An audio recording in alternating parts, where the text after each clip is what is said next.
परीक्षेत पडू नये म्हणून प्रार्थना करा. परीक्षेत पडायचं नाहीये म्हणून आम्हाला काय करायचे आहे? प्रार्थना करायची आहे. देवबापाला धन्यवाद प्रियानो. परमेश्वर वारंवार आपल्याशी या संदेशाद्वारे वचनांद्वारे प्रभू बोलत आहे. बरेचदा असं होतं प्रियानो की चर्चला येण्यासाठी कमी अडथळा होतो. स्तुती आराधना करत असताना कमी अडथळा असतो, पण प्रार्थनेला बसलं की जास्त अडथळा असतो. होय की नाही?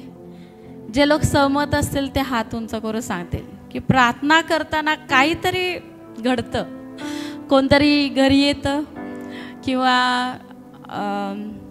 काहीतरी महत्त्वाचं काम त्याच वेळेस आम्हाला सुचतंय. बरोबर आहे?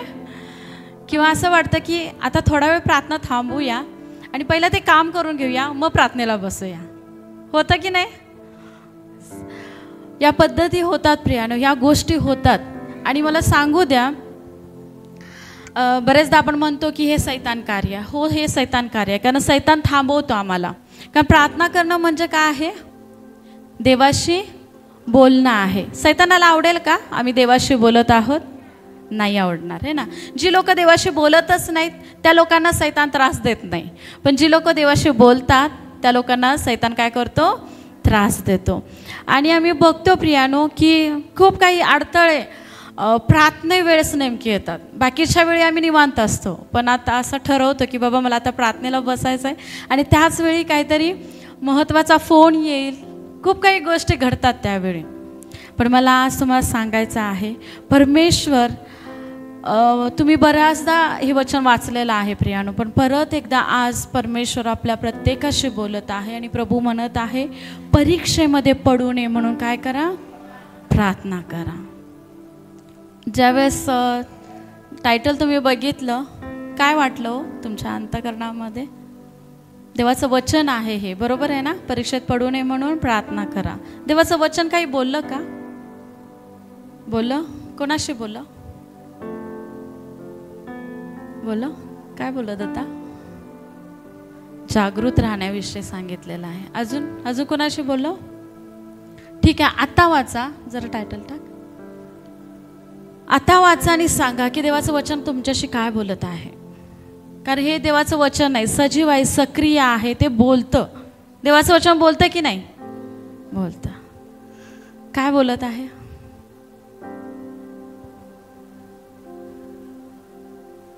हां,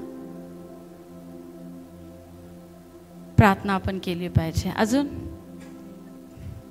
प्रार्थनेत तत्पर असलं पाहिजे. अजून छान उत्तरं येत आहेत. अजून निरंतर प्रार्थना करा. जास्तीत जास्त आम्हाला काय करायचे?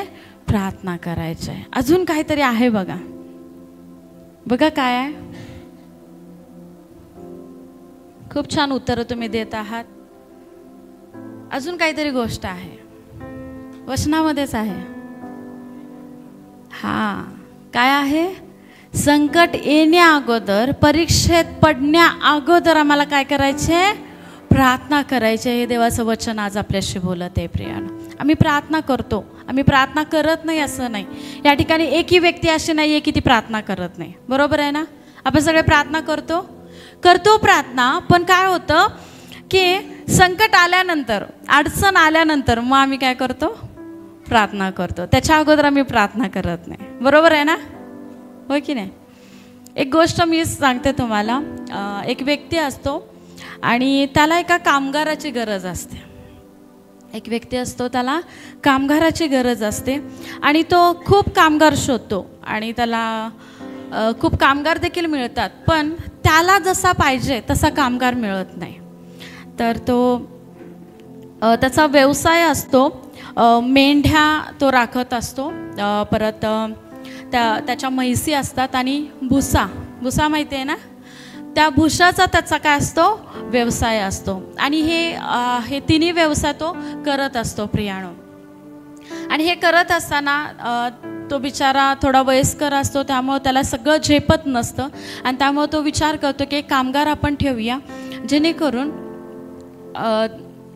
कामगार ठेवल्यामुळे आपलं थोडं काम आहे ते हलकं होईल. आणि तो शोधतो, त्याला जसे पाहिजे तसं कामगार कोण मिळत नाही. मग तो काय करतो, एक व्यक्ती असतो, तो एक व्यक्ती त्याच्याकडे येतो आणि तो म्हणतो की तुम्ही कामगार शोधत आहात, तर माझ्याकडे एक मुलगा आहे आणि त्याला मी तुमच्याकडे पाठवतो.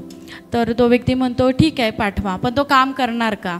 तर तो व्यक्ती म्हणतो की हो तो काम करतो आणि त्याला मी तुमच्याकडे पाठवतो. आणि मग तो व्यक्ती त्या मालकाकडे येतो आणि तुमच्याकडं काय काम आहे तो विचारतो. आणि मग तो सांगतो की असं असं माझ्या मेंढ्या आहेत, माझ्या म्हशी आहेत आणि माझ्या भुसाचा व्यवसाय आहे आणि तो तुला काय करायचा आहे, सांभाळायचा आहे. तो म्हणतो ठीक आहे. तो कामगार आहे तो काय म्हणतो, ठीक आहे, पण त्याची एक अट असते. त्याची काय असते, एक अट असते. आणि त्याची अट अशी असते की तो म्हणतो मी माझं काम झालं की मी झोपणार. काय अट असते त्याची, काम झालं की मी झोपणार. आणि मग हा थोडा विचार करतो, अरे बापरे याची अशी अट आहे तर याला ठेवू का नको. पण याला कामगार देखील मिळत नसतात. मग तो म्हणतो ठीक आहे बाबा, काम करून झोपणार आहे ना हा, ठेवूया आपण त्याला. आणि मग काय करतो, तो कामावर त्याला ठेवतो. आणि मग एक दिवशी असं होतं की त्या मालकाला बाहेरगावी जायचं असतं आणि बाहेरगावी जायच्या वेळी तो त्याला सांगतो, जो कामगार असतो त्याला सांगतो की बाबा मला 2 दिवस लागणार आहेत आणि मी बाहेर गावावरून माझं काम आहे ते करून मी यायला मला 2 दिवस लागणार आहे. त्यामुळं तू जे काही भुसाची काळजी घ्यायची आहे ती काळजी तू घे. परत तो सांगतो की जे माझ्या म्हशी आहेत त्यांचं जे काही दूध काढणं असेल, त्यांची निगा राखणं असेल, त्यांना खायला प्यायला द्यायचं आहे, हे सगळं काही तू करायचं. मेंढ्यांची माझ्या काळजी घ्यायची, एकही त्यातलं हरवलं नाही पाहिजे, तर त्यांची तू काळजी घ्यायची. तो म्हणतो ठीक आहे, ठीक आहे म्हणतो, तुम्ही निश्चिंत जावा म्हणतो. आणि मग तो मालक आहे तो जातो. 2 दिवस कुठं जातो, गावाला जातो. आणि गावाला गेल्यानंतर एक दिवस होतो आणि त्या रात्रीच न्यूजवरती तो बघतो की मोठंच्या मोठं वादळ आलेलं आहे. काय झालं, मोठंच्या मोठं वादळ आलेलं आहे. आणि याला खूप काळजी पडते, आता माझ्या मेंढ्या कशा असतील, कुठं तर बहकल्या असतील का, माझ्या म्हशी बांधलेल्या असतील का, माझा भुसा सगळा उडून गेला असेल का. आणि त्याला खूप काळजी वाटायला लागते. आणि मग तो काय करतो, तो फोन लावतो. हा बिचारा काय फोन उचलत नाही, तो जो कामगार असतो तो फोन उचलत नाही. मग तो खूप घाबरतो आणि परत गाडीला बसतो आणि या परतीचा त्याचा प्रवास सुरू होतो. आणि मनामध्ये खूप त्याचा विचार चालू राहतात की बाबा आता माझा व्यवसाय पूर्णपणे नष्ट झालेला आहे, इतकं मोठं वादळ जर आलेलं आहे तर माझा भुसा सगळा उडून गेला असेल, माझ्या म्हैशी आणि माझ्या मेंढ्या सगळ्या विखुरल्या असतील, असं त्याला खूप वाटत असतं. आणि त्याच टेन्शनमध्ये तो कसा बसा घरी येतो, दार ठोकवतो, दार काय उघडत नाही. तो कामगार असतो तो दार उघडत नाही. त्याला अजूनच भीती वाटायला लागते. त्याला वाटतं वादळ आल्यामुळं हा सगळं काही इथंच टाकून पळून गेला की काय. आणि मग त्याला खूप भीती वाटायला लागते. मग परत नंतर थोड्या वेळाने परत तो दार ठोकवतो आणि त्याला मोठमोठ्याने आवाज दिल्यानंतर तो दरवाजा उघडतो.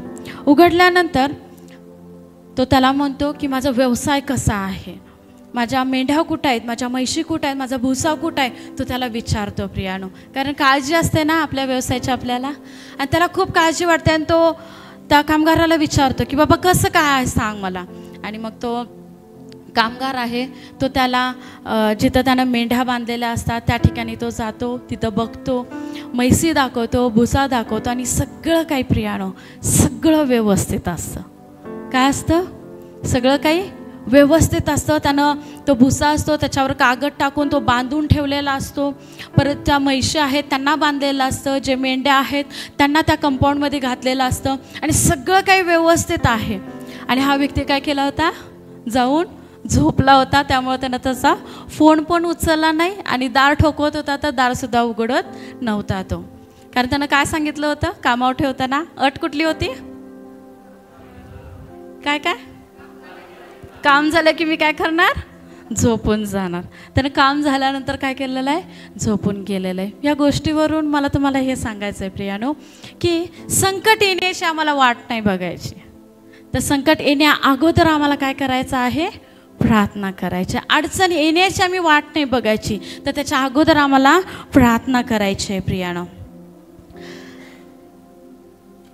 जर आम्ही लूक 22:46 बघितलं तर त्या ठिकाणी वचन काय सांगतं, परीक्षेत पडू नये म्हणून तुम्ही काय करा, प्रार्थना करा. हे आम्हाला कोण सांगत आहे, येशू ख्रिस्त सांगत आहे. कुणाचे बोल आहेत हे, कुणाचे शब्द आहेत, येशू ख्रिस्ताचे शब्द आहेत. कारण येशू ख्रिस्त सुद्धा संकट येण्याची वाट बघत नव्हता. येशू ख्रिस्त सुद्धा परीक्षेत मी कधी पडतो याची वाट बघत नव्हता, तर त्याचा जो नित्यक्रम होता पित्याला भेटण्याचा तो करत होता. प्रियानो, हालेलुया. आणि आज आपल्या प्रत्येकाला जसं त्या ठिकाणी आम्ही बघतो की तो शिष्यांना सांगत आहे, आज आम्ही देखील त्याचे शिष्य आहोत आणि आम्हाला तो सांगत आहे की परीक्षेत पडू नये म्हणून तुम्ही काय करा, प्रार्थना करा. शेजारच्या व्यक्तीला सांगा, परीक्षेत पडू नये म्हणून प्रार्थना करा. संकट अडचण येण्याची वाट बघू नका म्हणा. तर त्याच्या अगोदर आम्हाला काय करायचे, प्रार्थना करायची. आम्हाला प्रार्थनेमध्ये तत्पर राहायचं, निरंतर प्रार्थना करा असं देवाचं वचन सांगतं. प्रियानो, आणि या ठिकाणी आम्ही बघतो की येशूवर परीक्षा आली का हो, आली कधी, 40 दिवस आणि 40 रात्र उपवास प्रार्थना.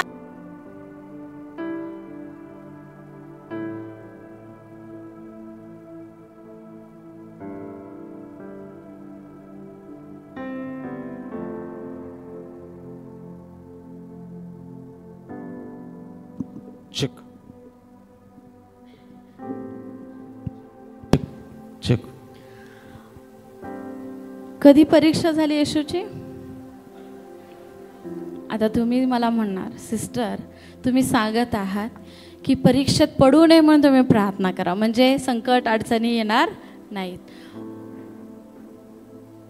पण या ठिकाणी येशूने काय केलेले, उपवास प्रार्थना केलेली आहे. आणि उपवास प्रार्थना झाल्यानंतर काय झालं, परीक्षा आलेले. मला तुम्हाला सांगायचं आहे की परीक्षेत पडण्या अगोदर येशू ख्रिस्ताने काय केलेले, प्रार्थना केलेली. आम्ही बघतो मत्ती 4 मध्ये आहे ना, त्या ठिकाणी आम्ही बघतो प्रियानो. आणि उपवास प्रार्थना 40 दिवस आणि रात्र उपवास प्रार्थना केल्यानंतर त्याला परीक्षा देण्यात आलेली आहे. आणि येशूने परीक्षा दिली ना, दिली. पण मला सांगा, येशूने किती सुंदररित्या त्या परीक्षेमध्ये येशू पास झालेला आहे, होय की नाही. जे सैतान बोलत होता सडेतोड उत्तर त्याचं परमेश्वर त्याला देत होता. आणि आम्हाला बघायला मिळतं प्रियानो, येशू परीक्षेमध्ये उत्तीर्ण होऊन सैतानाला त्यानं काय केलेलं आहे, पळवलेलं आहे. आज परमेश्वर तुम्हाला हे सांगत आहे, तुम्ही देखील जी काही संकट अडचणी असतील त्याला तुम्ही पळवून लावणार प्रियानो. म्हणून आम्हाला काय करायचे, प्रार्थना करायचे. ज्यावेळेस आम्ही पहिल्यांदाच प्रार्थना करणार, आम्ही त्याची वाट नाही बघत बसणार. मला सांगा, मोबाईलचा रिचार्ज तुम्ही कधी करता, संपल्यानंतर? किती लोक संपल्यानंतर करतात, बाकीचे करत नाहीत का, हात उंच नाही करायचा. हां, किती लोक संपल्यानंतर करतात, पूर्ण रिचार्ज संपल्यानंतर, फोन लागत नसल्यानंतर का. ती अशी बाई सांगते बघा, कोणाला तर आम्ही फोन लावत असतो त्यावेळेस ती बाई सांगते की तुम्ही रिचार्ज करा, त्यावेळेस आम्ही करतो. कधी करतो, त्यावेळेस करतो ना. ती बाई सांगत असते 2 दिवस राहिलेले आहे, 3 दिवस राहिलेले आहे, तुम्ही रिचार्ज करा. त्यावेळेस कोण कोण करतं, कोण कोण करतं, नाही ठीक आहे, हात नाही उंच करायचा, ठीक आहे राहू दे. पण मला माहिती आहे ज्यावेळेस ती बाई सांगत असते त्यावेळेसच आम्ही करतो, कारण की फोन बंद झाला तर फोन लावायचा अवघड होईल. म्हणून आम्ही काय करतो, ती बाई सांगतानाच आम्ही काय करतो, रिचार्ज करून घेतो, होय की नाही. म्हणजे काय करतो, संकट येण्या अगोदर आम्ही काळजी घेतो ना. हीच काळजी आम्हाला आमच्या जीवनामध्ये सुद्धा घ्यायची आहे प्रियानो. हीच काळजी आम्हाला आमच्या जीवनामध्ये घ्यायची आहे, जेणेकरून संकट अडचणी, मी म्हणत नाही तुम्हाला की तुम्ही प्रार्थना केल्यानंतर या संकट अडचणी येणार नाहीत. जसं मी सुरुवातीला तुम्हाला सांगितलं की जी लोक प्रार्थना करतात त्यांना सैतान त्रास देतो, होय की नाही. जे लोक प्रार्थनाच करत नाही ते निवांत असतात बघा, बरोबर आहे ना. पण ज्या लोकांना त्रास होतो ती लोक कोण असतात, जे येशूवर विश्वास ठेवणारे आहेत, जे प्रार्थना करत आहेत त्यांनाच त्रास होतो. आम्ही दानियेलाविषयी ऐकतो प्रियानो, है ना. दानियल किती वेळ प्रार्थना करत होता. देवबापाला धन्यवाद, परमेश्वर पास्टरांकडून आत्म्याकडे डबल कन्फर्मेशन देत होता की दुपारची जी लोक दुपारची प्रार्थना करत नाही आहेत, दुपारची प्रार्थना करायला चालू करा प्रियानो. वचनामध्ये देखील आहे, सकाळ दुपार संध्याकाळ आम्ही काय करायचे, प्रार्थना करायची आहे. जे लोक म्हणतात आम्हाला वेळ नाही, मग पडतात, अडचणीमध्ये पडतात, संकटामध्ये पडतात. जे म्हणतात ना वेळ नाही, प्रियानो 5 मिनिट वेळ भेटतो की नाही दुपारच्या वेळी? जेवायला वेळ मिळतो? किती लोकांना दुपारी जेवायला वेळ मिळतो? हात वरच करत नाही, कोण नाही जेवत बाबा. फक्त सकाळी नाश्ता करतात आणि संध्याकाळी जेवतात वाटतं. दुपारी जेवत नाही तुम्ही? सगळे जेवतो ना आम्ही. मग 5 मिनिट प्रार्थना करायला चालेल आजपासून? आज नाही, उद्यापासून. उद्या दुपारपासून आम्ही काय करायचे, प्रार्थना करायचे प्रियानो. दुपारची प्रार्थना करायला चालू करा. बऱ्याच लोकांना मिडनाईट करायला आवडते, बऱ्याच लोकांना रात्रीची प्रार्थना करायला आवडते, बऱ्याच लोकांना सकाळ सकाळी उठल्यानंतर प्रार्थना करायला आवडते. पण दुपारची प्रार्थना करायचं म्हणजे त्यामध्ये एक तर जेवायचं असतं, दुसरी गोष्ट जेवल्यानंतर झोपायचं असतं. हे खूप प्रिय आहे आम्हाला, बरोबर आहे ना? या 2 गोष्टी खूप प्रिय आहेत आणि आम्ही त्या करतो, पण आम्ही प्रार्थना करत नाही. आज तुम्हाला मला सांगायचं आहे, जसं दानियल नित्यक्रमानं 3 वेळा प्रार्थना करत होता. फरमान काय काढलं होतं, जो कोणी अन्य देवाची काय करेल, म्हणजे राजाला सोडून इतर ज्या देवाची प्रार्थना करेल त्याला काय करणार, त्याला त्या देवाला जर नमन केलं तर काय होणार, सिंहाच्या गुहेमध्ये त्याला टाकलं जाणार. दानियेला माहीत होतं? माहीत होतं? किती लोक म्हणतात माहीत होतं, किती लोक म्हणतात की नव्हतं माहिती. मग दानियेलानं काय केलं, प्रार्थना करायची थांबवली. सिंहाच्या गुहेत जायला लागलं तरी चालेल, संकट आले तरी चालतील, परीक्षेमध्ये पडलो तरी चालेल, पण मी प्रार्थना करणार, मी माझ्या देवाशी बोलणार, हा त्याचा निश्चय होता प्रियानो. आणि आम्हाला बघायला मिळतं की दानियल प्रार्थना करतो, जरी त्याला गुहेमध्ये टाकण्यात आलं तरी देखील परमेश्वरानं त्याला सोडवलेलं आहे. हालेलुया. आज तुमच्या अडचणी सुटणार आहेत प्रियानो, आज तुमच्या परीक्षा ज्या आहेत त्या निघून जाणार आहेत प्रियानो. आज मला तुम्हाला सांगू द्या, तुम्ही जर प्रार्थनेमध्ये तत्पर राहता, तुम्ही प्रार्थना करता, संकट येण्याची वाट नाही बघत, तर तो परमेश्वर तुमच्या सोबत आहे आणि सगळ्या गोष्टीतून तुम्हाला सोडवण्यासाठी तो तयार आहे प्रियानो. तो समर्थ परमेश्वर आहे, कारण हेच वचन परमेश्वर आपल्या प्रत्येकाला सांगत आहे. आणि तो प्रभू म्हणतो की परीक्षेत पडण्या अगोदर तुम्ही काय करा, प्रार्थना करा. हे वचन कधीच आहे हो, परीक्षेत पडू नये म्हणून प्रार्थना करा. उघडा बायबल. अटक करण्यात आली गेतसेमने बागेमध्ये, कधी पण.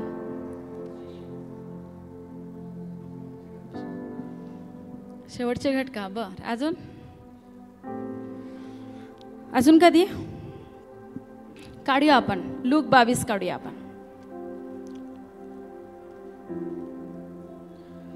लूक 22वा अध्याय.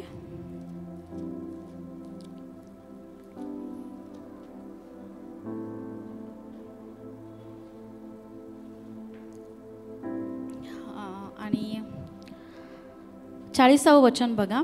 त्या ठिकाणी आल्यावर त्याने त्यांना म्हटले, तुम्ही परीक्षेत पडू नये म्हणून काय करा, प्रार्थना करा. येशू ख्रिस्ताचे हे शब्द आहेत प्रियानो.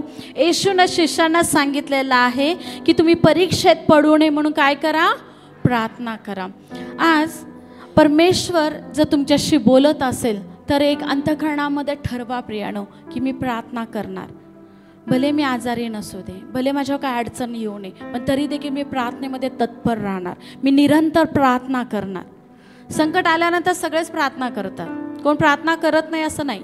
सगळेच मग देवबापाकडे येतात, सगळेच मग देवाच्या चरणाजवळ बसतात, मग रडून आणि खूप काही मध्ये आक्रोश करून प्रार्थना करतात. पण आज परमेश्वर आपल्या प्रत्येकाला हे वचन सांगत आहे आणि प्रभू म्हणत आहे तुम्ही परीक्षेत पडू नये म्हणून काय करा, प्रार्थना करा. परीक्षेत पडण्या अगोदर आम्हाला प्रार्थना करायची आहे प्रियानो. आणि येशू सांगतो म्हणजे येशू पहिला करतो आणि म्हणून येशू आम्हाला सांगत आहे. बघा त्याचं पुढचं वचन बघा, 41वे वचन बघा.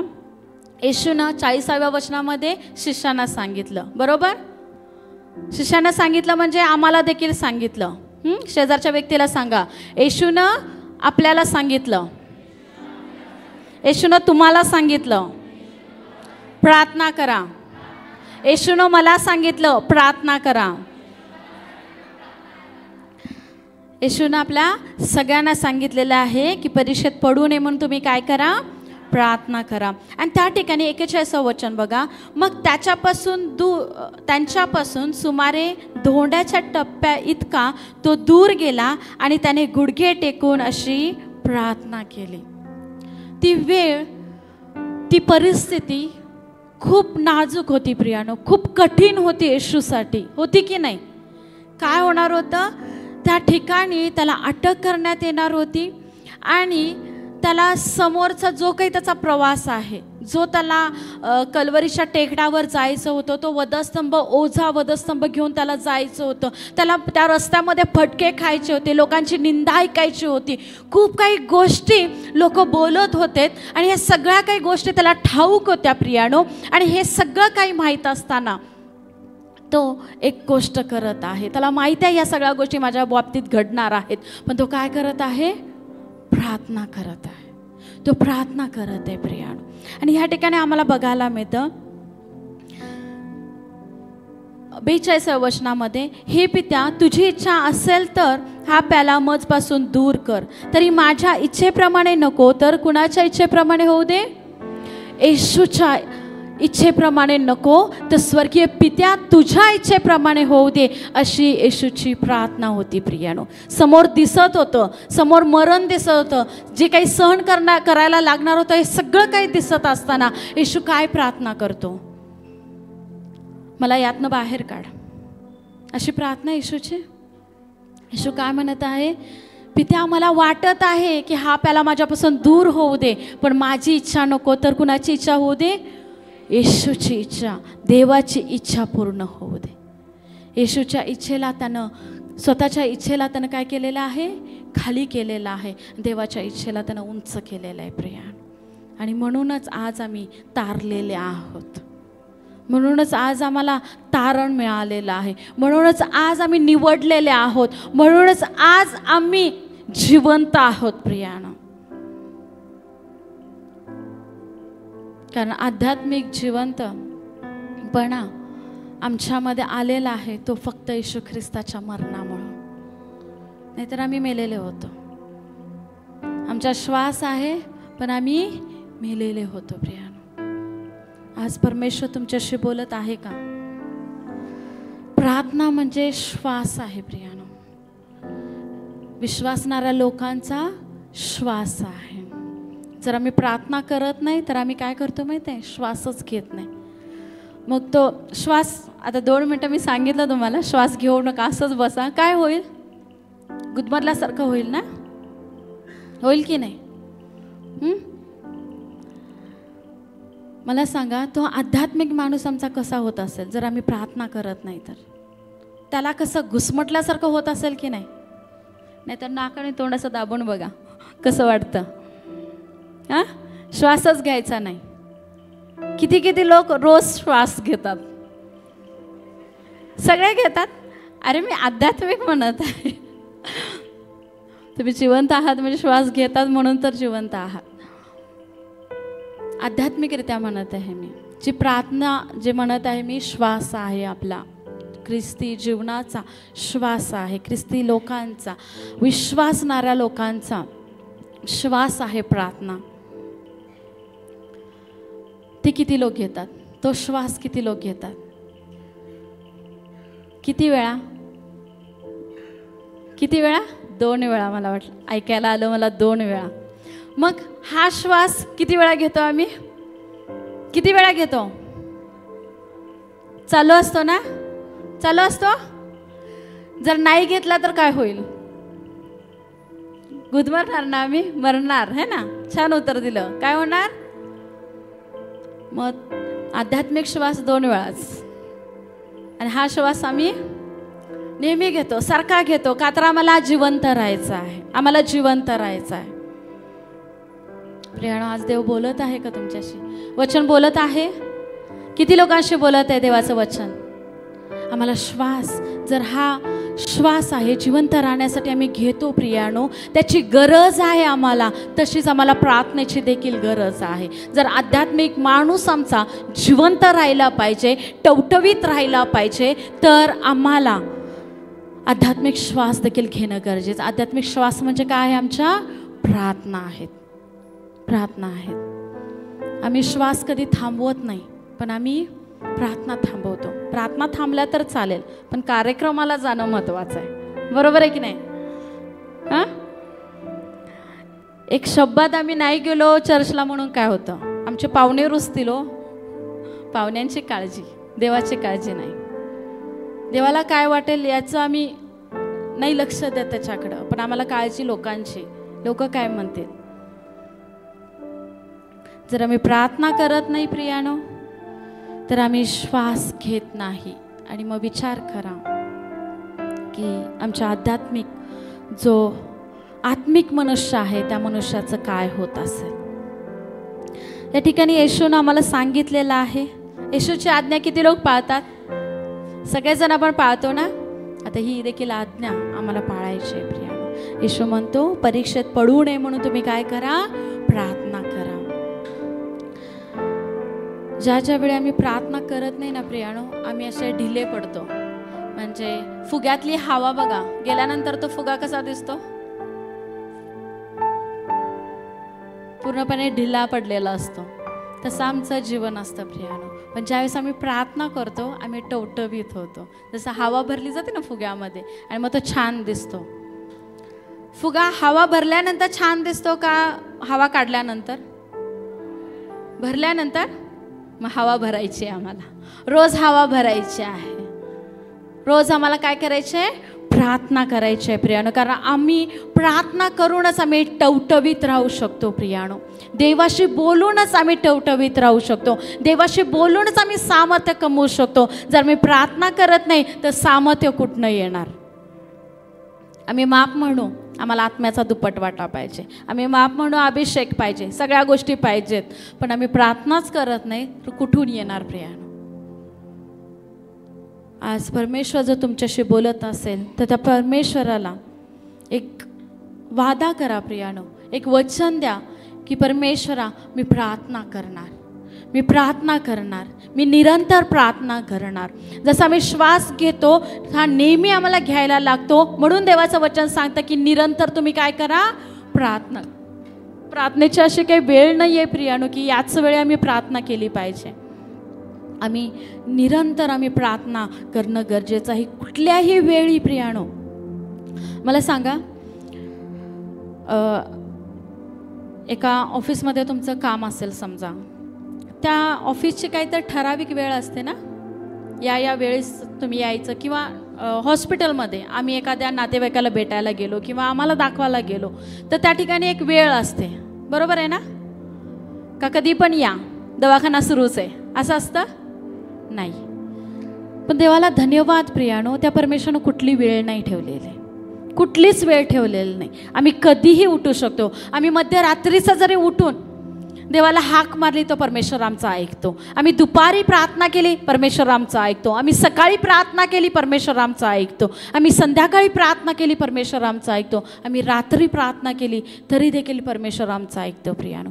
अशी कुठली तरी ठराविक वेळ परमेश्वरानं नाही दिलेली आम्हाला की तू याच वेळेमध्ये प्रार्थना कर मग मी तुझं ऐकणार आहे, असं म्हटलंय का हो? इर्मया 33:3 काय सांगतं? मला हाक मार म्हणजे मी तुला उत्तर देईन. आम्ही हाकच मारत नाही. आमची ठरलेली वेळ सकाळ, दुपार पण नाही, सकाळ आणि संध्याकाळ 2च टाईम आम्ही वेळ ठरवतो. पण परमेश्वरानं वेळ ठरवलेली नाही आहे प्रियानो. तो परमेश्वर म्हणतो तू कधीही मला हाक मार, मी भेटण्यासाठी तुला तयार आहे. पण आम्ही खूप बिझी, परमेश्वरापेक्षा आम्ही बिझी आहोत, होय की नाही? आज परमेश्वर सांगत आहे की प्रार्थना आम्ही केली पाहिजे प्रियानो. निरंतर आम्ही प्रार्थना केली पाहिजे. मी दानिएलाचं उदाहरण तुम्हाला दिलं. परमेश्वरानं त्याला सोडवलं प्रियानो. आणि फक्त सोडवलं असं झालं का हो? काहीतरी मोठी गोष्ट त्या ठिकाणी घडली आहे बघा. काय घडलं? दानिएलाला गुहेतून सोडवलं आणि काय घडलं? खूप दिवस वाचलं नाही हो सिस्टर, तुम्ही पण खूप दिवस सांगितलेलं नाही, त्यामुळे आता लक्षात नाही आहे आमच्या. कशा पद्धतीनं उंच झालंच, दानिएल जिवंत बाहेर आला, उंच झालं. काय घडलं त्या ठिकाणी? हा, राजानं काय केलेलं आहे? ज्या देवानं दानिएलाला गुहेतून जिवंत बाहेर काढलं, त्या राजानं काय केलेलं आहे? त्या देवावर भरोसा ठेवलेला आहे प्रिया, भरोसा ठेवलेला आहे. एक आत्मा आला का? आला. आणि एकच आत्मा आला नाही, तर त्या राजानं फरमान काढलं की सगळे लोक त्या देवाचे काय करतील? उपासना करतील. किती मोठं काम त्या ठिकाणी झालेलं आहे प्रिया. आज मला सांगू द्या, तुमची प्रार्थना हेच काम करणार प्रियानो. आम्ही म्हणतो की मला ओझं आहे, मला ओझं आहे, मला एवढे लोक पाहिजेत, एवढ्या लोकांना मला सुवार्ता सांगायची आहे. फक्त म्हणतो, आम्ही करत नाही. फक्त आम्ही म्हणतो की असं मला करायचं आहे, तसं मला करायचं आहे, पण आम्ही करत नाही. आज एक निश्चय करा, दानिएलाप्रमाणे मी प्रार्थना करणार आणि माझा परमेश्वर अनेक आत्मे देवाच्या राज्यामध्ये आणणार. करता प्रार्थना? तुम्ही करा, डोळे बंद करा आणि म्हणा देवाला. काय म्हणणार? मोठ्याने सगळे मनातल्या मनात प्रार्थना करतात बाबा.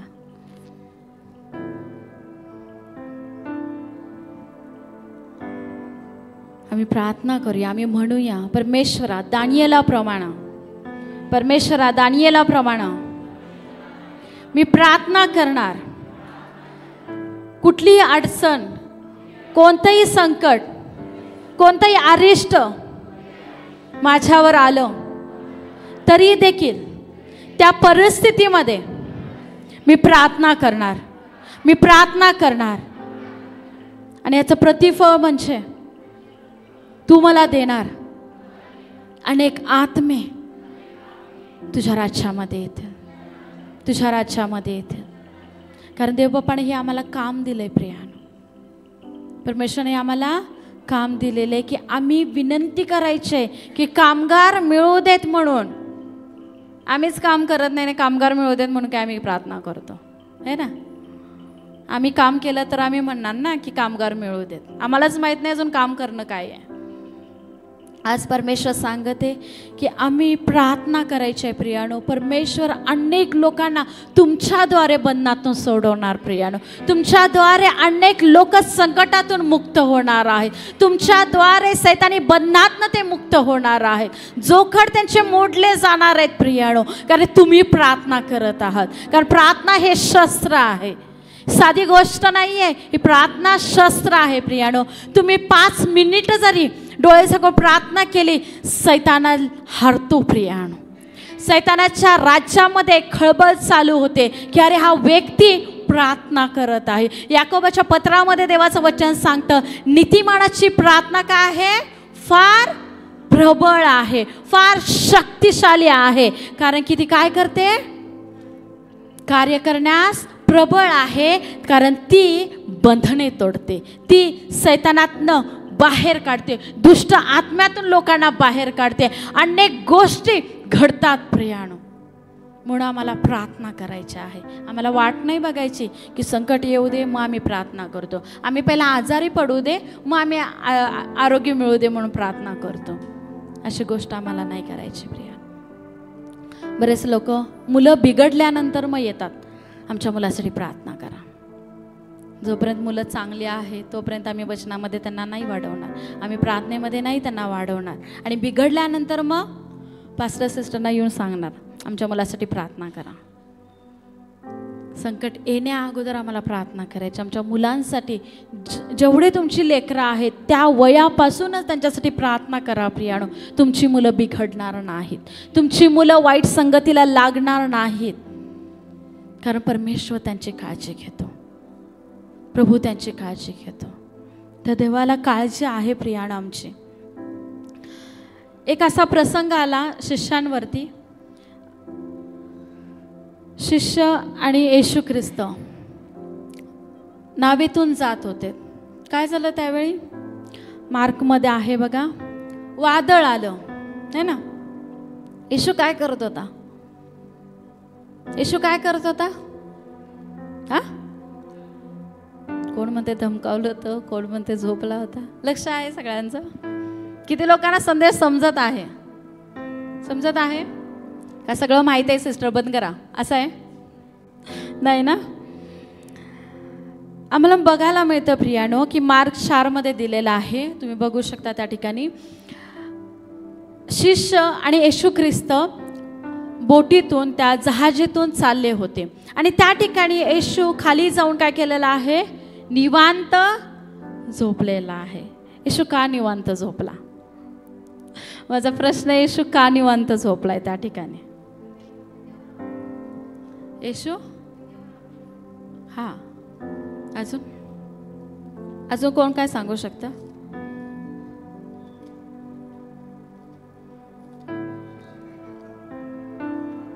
हा, ते बघायचं होतं येशूला. बर, अजून? हा, अजून काय? येशूला चमत्कार करायचा होता. बर, चांगली उत्तर आहेत.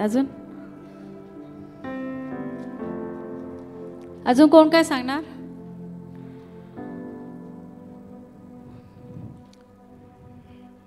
किती भयानक गोष्ट आहे ना. वादळ आलेला आहे, येशू शांत झोपला. आम्ही असतो तर तिथं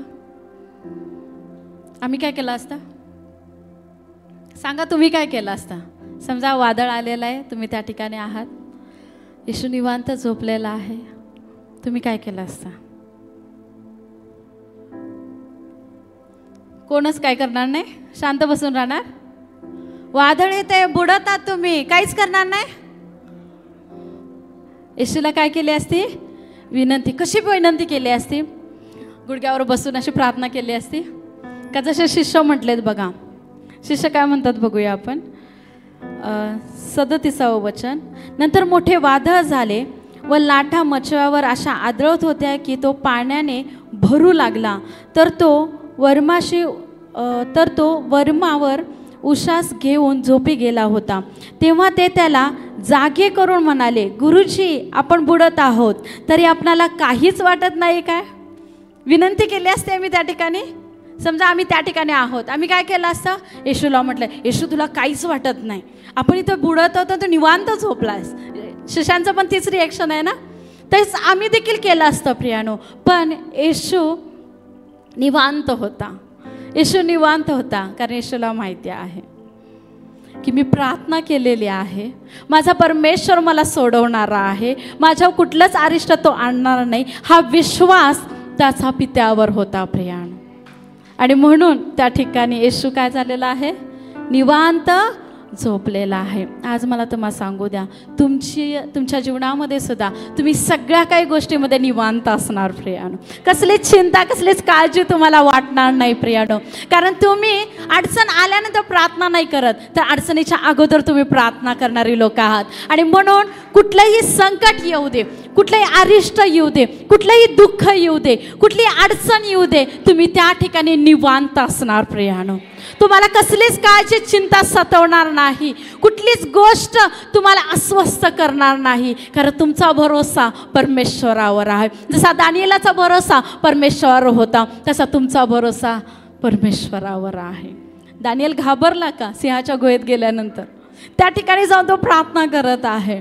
त्याला माहित आहे माझा बचाव करणारा स्वर्गामध्ये आहे आणि तो एक आज्ञा करेल, या सिंहाची तोंड काय होणार आहेत? बंद होणार आहेत. आज मला तुम्हाला सांगू द्या, देवाचा आत्मा मला सांगण्यासाठी सांगत आहे, सैतानाची तोंड तुमच्या विरोधामध्ये जी जी उघडलेली सैतानाने आहेत ती बंद होणार आहेत येशूच्या नावामध्ये. आज तुम्ही जे तुमच्यावर संकट आलं असेल त्यातून तुम्ही मुक्त होणार आहात प्रियानो. कारण तो स्वर्गीय पिता तुमचा आहे, तो येशू ख्रिस्त तुमचा आहे आणि तुम्हाला तो सोडवणारा आहे. तो परमेश्वर तुमच्या बरोबर आहे प्रियानो. कुठल्याच गोष्टीची तुम्हाला वाण पडणार नाही प्रियानो, कारण परमेश्वर तुमच्या सोबत आहे.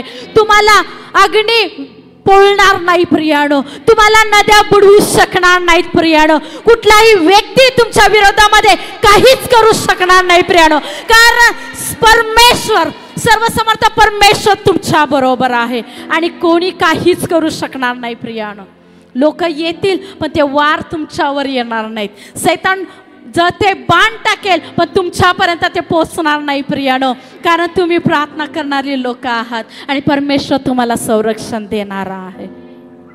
म्हणून तो परमेश्वर म्हणतो, जरी तुझ्या बाजू शस्त्रावधी पडले, लक्षावधी जरी पडले, तरी ती तुला भेटणार नाही. तू अरिष्टातून जरी गेलास तरी तुला काहीही बाधणार नाही, कारण आमचा भरोसा आमच्या परमेश्वरावर आहे, आमच्या येशू ख्रिस्तावर आहे आणि आम्ही नियमितपणे प्रार्थना करणारी लोक आहोत.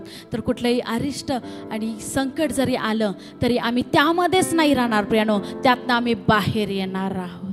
Hallelujah, hallelujah. देवबा बोलत आहे का? बोलत आहे परमेश्वर तुमच्याशी. आज मला तुम्हाला सांगू द्या, प्रार्थना हे कुलूप आहे. प्रार्थना काय आहे? शेजारच्या व्यक्तीला सांगा, प्रार्थना हे कुलूप आहे. प्रार्थना हे कुलूप आहे. कुलूप काय काम करतो? कुलूप काय काम करतं? संरक्षण करतं. बरं, अजून काय करतं? हा, दरवाजा बंद करण्याचं आणि दरवाजा उघडण्याचं काम करतं प्रियानो. तशीच प्रार्थना आहे.